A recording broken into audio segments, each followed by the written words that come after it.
অনেকদিন পশ্চিম বর্ধমান দুর্গাপুরে আছি, আর আজকে আমরা যাচ্ছি সিউড়িতে, মানে বীরভূমে। হঠাৎ করে এক মুহূর্তে মনে হবে যেন কলকাতাতেই আছি। দুর্গাপুরের বাইরে হলুদ ট্যাক্সি দেখেই মনে হয় ওই যে দুর্গাপুর, এই যে হলুদ ট্যাক্সি।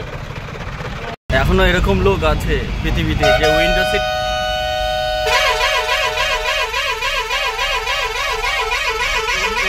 উইন্ডো সিট নেওয়ার জন্য এখনো ঝগড়া করে লোকে। হাসি দেখো, হাসিটা দেখো। এতদিন আমরা দুর্গাপুরে ছিলাম, কি কাজ করলাম, কোথায় ছিলাম সব দেখিয়েছি। এখানে যতটা না মজা করেছি বীরভূমে গিয়ে তার থেকে বেশি মজা করব, কারণ বর্ষাকাল পড়ে গেছে না, ঠান্ডা ঠান্ডা ওয়েদার, আর বেশ ভালোই মজা হবে। আর আমরা ওখান থেকে যাব রামপুরহাট, তারাপীঠ, তারপরে যাবো ইয়ের দিকে, মুর্শিদাবাদের দিকে। হেভি মজা হবে, অনেক দিন থাকবো ওখানে। চলো গাইস।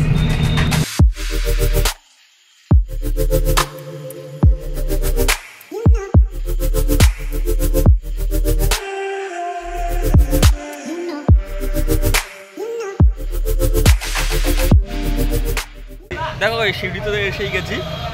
এবার এসে প্রথমে কি করতে হয়, আমাদের একটা থাকার জন্য ঘর খুঁজতে হয়। এই যে ঘর খোঁজা হচ্ছে, যে লজের নাম্বারগুলো আগে আমরা এসেছিলাম সেই নাম্বারগুলো রেখে দিয়েছি। ঘর খোঁজা হচ্ছে। টাকা পাঠা, এই ঘর কি দেখবো, এখনো টাকাই পাঠায়নি। কখন পাঠিয়ে দিয়েছি আমি।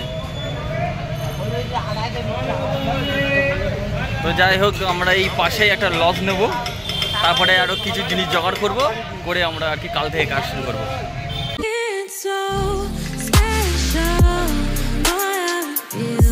আমি যে বীরভূম জেলাতে আছি, এই যে পিছনের লেখাটা ছাড়া আমার কাছে আর কোনো প্রমাণ নেই। তো guys, WhatsApp, welcome to new blog from Birbhum episode 3। আমি সম্রাট, আমি এখন আছি বীরভূমের সিউড়িতে। আর আমি এখন এসেছি কাজের জন্য। এখানে এসে কি কাজ করব আর কোথায় কোথায় থাকবো, কোথায় কোথায় ঘুরবো, সেগুলো আমি আমার ভিডিওতে দেখানোর চেষ্টা করবো। একটা ফ্রেশ মর্নিংয়ে আমরা বেরিয়েছি কাজের জন্য, আমাদের কাজের জিনিসপত্র নিয়ে। সবে সকাল হয়েছে, লোকজন সব কাজে যাচ্ছে, যে যার দোকানপাট এখনও খোলেনি। আর আমরাও আমাদের কাজে যাওয়ার জন্য বেরিয়ে পড়েছি। চলো আজকের কাজ দিয়ে শুরু হোক। কাজ দিয়ে শুরু হোক, কাজ আমি শুরু করে দিয়েছি। যে ভুনু অলরেডি কাজ শুরু করে দিয়ে রাস্তায়। আমরা এখন কাজের জন্য এসেছি সিউড়ির পাশে তিলপাড়া রাইট ক্যানেল বলে একটা জায়গাতে, একটা ব্রিজের ওপরে। আর এই যে আমার পিছনে যে ক্যানেলটা আর এই যে ব্রিজটা এখন একটু ফাঁকা ফাঁকা। যেই আমরা কাজ শুরু করবো তখন ফেলা জন্মের গাড়ি এসে এখানে ভর্তি হয়ে যাবে। তো সেই জন্য আমরা এখানকার ট্রাফিক পুলিশকে আর কি একটা নোটিশ করেছি, ওনারা আসবে আমাদের জন্য, 3-4 ঘন্টা থাকবে। আর একটা ব্যাপার আমি দেখলাম, এটা আমি আর পৃথিবীর অন্য কোথাও দেখিনি। এই যে ফুটপাথটার ওপর দিয়ে বাইকে করে যাবে, কেউ নিচ দিয়ে যাবে না। দেখবি আমার পিছনে একটা মাল আসছে, শালা। এদের জন্য আর কি এর ওপরে দাঁড়ানোও যায় না, কাজের জিনিসপত্র রাখাও যায় না। এই যে চলে যাচ্ছে, ফুটপাথের ওপর দিয়ে চলে যাচ্ছে, নিচে নামবে না, কেউ নিচে নামবে না। আমরা এখন এই রাইট ক্যান্ডেল থেকে দেউচা পর্যন্ত যাব কাজ করতে করতে। তারপরে যাব হচ্ছে রামপুরহাট, নলহাটেশ্বরী, তারপরে যাব হচ্ছে মুর্শিদাবাদের বর্ডার পর্যন্ত। তার মধ্যে যেন মায়ের সাথে দেখা করতে পারি। চলো আগে আমরা কাজটা শুরু করি। আর সামনে আরও কত বড় বড় ব্রিজ আছে, ড্যাম আছে, সেইগুলো দেখাবো। সেইগুলোতে হেভি মজা হবে। এখন বৃষ্টির সময়, বর্ষাকাল। চলো আমরা আগে কাজটা শুরু করি। দেখো গাইজ, এখন আমরা কাজ শুরু করলাম। এখন ব্রিজের উপরে এত আর কি বড় বড় গাড়ি, ভারী ভারী গাড়িগুলো এখন এসে যাওয়া হয়। চারিদিকে দেখো এত বড় বড় হেভি ওয়েটার গাড়ি। আর যে কাজটা করছি, যে এই যে আমরা সব ব্রিজগুলো ফুটো করে বের করছি ব্রিজটার হেলথ মনিটাইজেশনের জন্য। এইভাবে করতে করতে আমরা পুরো একদম মুর্শিদাবাদ পর্যন্ত যাব। এই জন্য আমার হচ্ছে বীরভূমে আসা, আমার না আমাদের। এখন কাজ দেখালাম, এরপরে আরও কত মজা করবো সেগুলো সব দেখাবো। ভুল হচ্ছে আমাদের অপারেটর, সব কাজ করে। হ্যান্ডেল মারতে পারে, মানে জেনারেটরে, আবার এই মেশিনটা চালাতে পারে, ইলেকট্রিকের কাজ জানে। তো যাই হোক, আরও মজা হবে, সেইগুলো শেয়ার করব।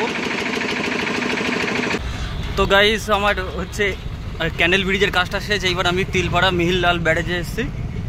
এখানের কাজটা এখন হচ্ছে বন্ধ রাখছি, কারণ যে এখানে পুলিশ প্রোটেকশন পাচ্ছি না এই দুপুরবেলা। আর জানো তো, এই ব্যারেজের পাশে এগুলো এরকমই হয়। এই কলেজ বাদ দিয়ে এখানে এসে আড্ডা মারছে, সে মারুক গে, যার আছে সে মারবে। আর আমরা 1 মাস আগে এসেছিলাম, তখন এই দিকটা ছিল একদম এইরকম শূন্য, ব্যারেজের এই দিকটা। আর এইবার এসে দেখি না বৃষ্টির জল সব স্টোর হয়ে এরকম ভরে ভরে গেছে, একদম পুরো ফুল হয়ে গেছে। আর মোটামুটি সপ্তাহ দুয়েক আগে এসে দেখছিলাম যে এগুলোতে হচ্ছে মাছ ধরছে, জলটা ছেড়ে দিয়েছিল, অল্প যা জল ছিল মাছ ধরছিল, এখন পুরো একদম জল ভরে গেছে। আর এইদিকে আমরা জল ছাড়েনি, পুরো শুকনো। তো আমরা এখান থেকে যাচ্ছি, এর আগে একটা ব্রিজ আছে খয়রাকুড়ি বলে, মোহাম্মদ বাজারের পাশাপাশি, ওখানে যাচ্ছি। যাদের এখানে বাড়ি তারা জানবে মোহাম্মদ বাজার, হিরালাল ব্যারেজ।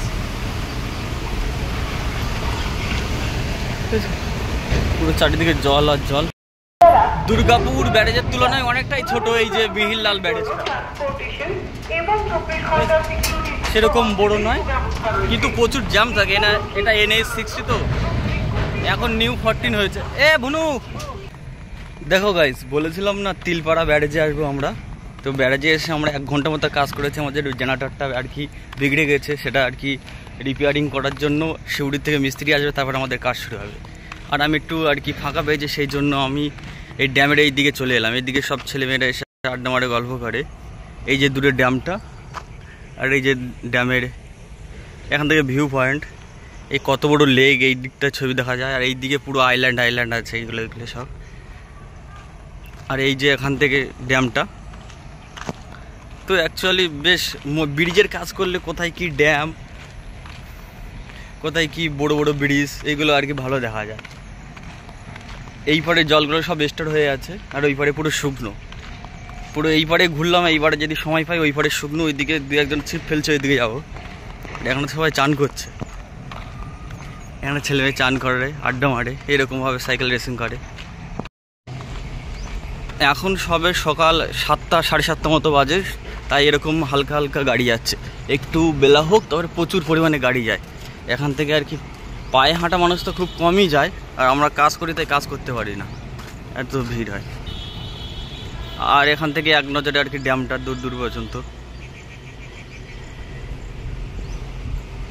চলো এই পারে ওই পারে যাই, দেখি কিছু দেখা যায় কিনা, নামা যায় কিনা। আর ব্যারেজের এই পারে কিন্তু একদম শুকনো কাশবন, এই যে এগুলো সব কাশফুলের বন, এখন ফুল হয়নি, আর কয়েকদিন পরে এগুলোতে ফুল ভরে যাবে, সাদা হয়ে যাবে।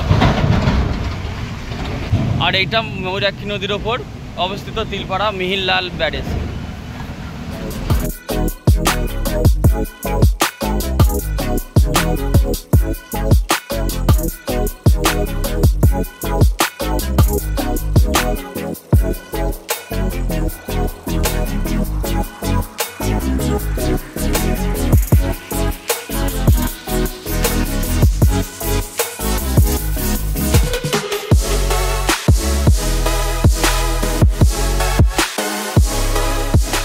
আর আমরা বীরভূম শিউড়িতে মোহাম্মদ বাজারের কাছাকাছি বর্ষাতিতে উঠেছি।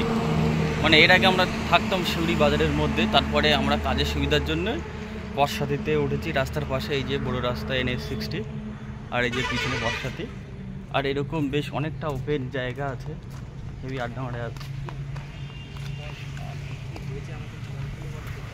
মোটামুটি এখানে গেস্ট বলতে আমরাই 2জন, আর তাছাড়া দুপুরে যারা আসে খেয়ে চলে যায়, আর আমরাই আর কি থাকার জন্য নিয়েছি। খুব কমে রুমগুলো পেলাম, অন্য জায়গায় 1200 টাকা 1000 টাকা, কিন্তু এইবার আমরা খুব কম টাকায় রুমগুলো পেলাম। এই যে, আর পিছনে পুরো দূরে ফাঁকা মাঠ, উঁচু নিচু তালের বাগান।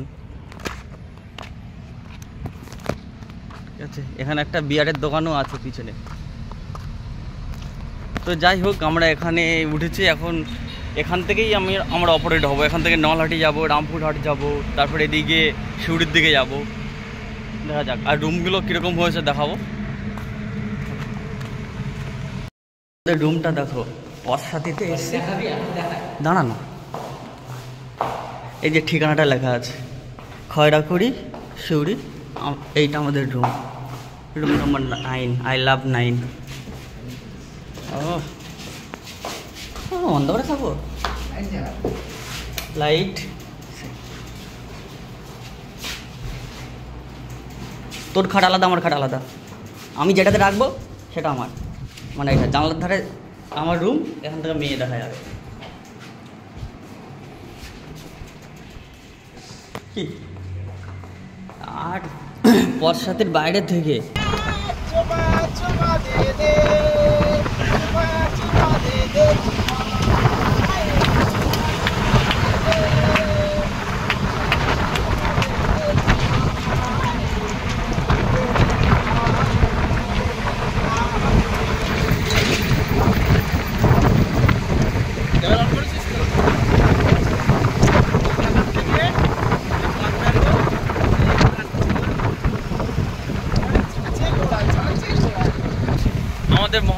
শিউড়ি দেউচার কাজ শেষ। এবার আমরা যাচ্ছি রামপুরহাট নলহাটির দিকে। আর পিছনের সিনারিটা দেখেছো তো, পুরো গাছগুলো কেমনভাবে আছে রাস্তার উপরে। তো যাই হোক, আমাদের গাড়ি রওনা দিয়ে দিয়েছে 7:30 8টার দিকে হচ্ছে নলহাটি গিয়ে পৌঁছাবো, আর ওখানে গিয়ে কাজ করব। আর রামপুরহাটে যাওয়ার সময় দেখি তারাপীঠ ঘুরে যেতে পারি কিংবা আসতে পারি কিনা, সব মায়েরই ইচ্ছা। চলো, হালকা করে বৃষ্টি হয়ে গেছে, চুল ফুল সব ভিজে গেছে। বৃষ্টি হওয়ার পরে শালবনটা দেখো, পুরো রোদ পড়েছে আর পাতায় যে জলটা আছে না, পুরো চিকচিক চিকচিক করছে। বীরভূমে শালবন আছে আমার জানা ছিল না, আগের দিন দেখলাম।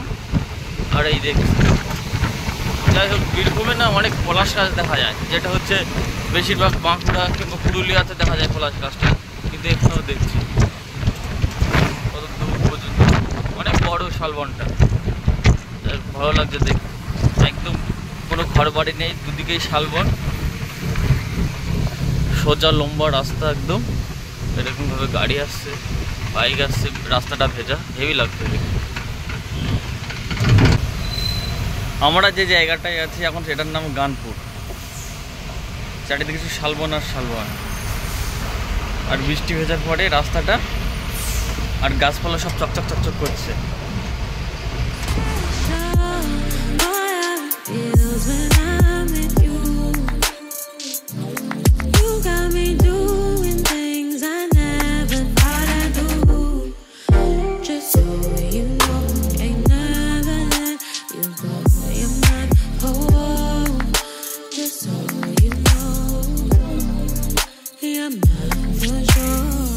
তারাপীঠ মন্দিরের মধ্যেই ঢুকেছিলাম আমরা পুজো দেবো বলে, কিন্তু দুর্ভাগ্যবশত আমরা পুজো দিতে পারিনি। তাই আমরা খাবার ঘরে চলে যাই। ওখানে আমরা ডাল, ভাজা, সবজি, মাছ দিয়ে খেয়েছিলাম পেট ভরে। রামপুরহাটে আসলাম, কাজ করলাম, আবার তারাপীঠ থেকেই দেখো ঘুরেও যাচ্ছি। আমরা যেরকম ড্রেসেই ছিলাম, কাদা মাদার ড্রেসে, সেইভাবে চলে এসেছি। ড্রেস কিনেছি কিন্তু পরিনি, সব কিছু না নিজের কাছে। যে ভালো ড্রেস পরে যেতে হবে, খারাপ ড্রেস পরে গেলে হবে, এটা কোনো ব্যাপার না। দেখো, আমরা প্রথমে ভাবছিলাম ড্রেস কিনলাম 1000 টাকা দিয়ে, কিন্তু পরবো বলে আর পরিনি। আমরা যেরকমভাবে এসেছিলাম ওইভাবেই আসলাম, আর ভোগ খেলাম শুধু, যা আর কি। মায়ের মন্দির খুলবে 6টার সময়, সেখানে যা যেতে পারিনি। আর আমাদের মানে ড্রাইভার বাইরে দাঁড়িয়ে আছে, মুসলিম ছেলে, সেই জন্য আসেনি ভেতরে। ও বারবার ফোন করছে, আর আমাদের হাতে অতটা সময় নেই। পরের বারে এসে আর নিশ্চয়ই ঘুরে যাবো তারা মায়ের কাছ থেকে। জয় মা তারা, জয় মা তারা। সব কিছুর জন্য ভাগ্য করতে হয়। এর পরের বারে যখন আসবে তখন তারাপীঠে থাকবো। আর এখানে লজগুলোও তো খুব কম দাম, 600 টাকায় নন এসি পাওয়া যায়।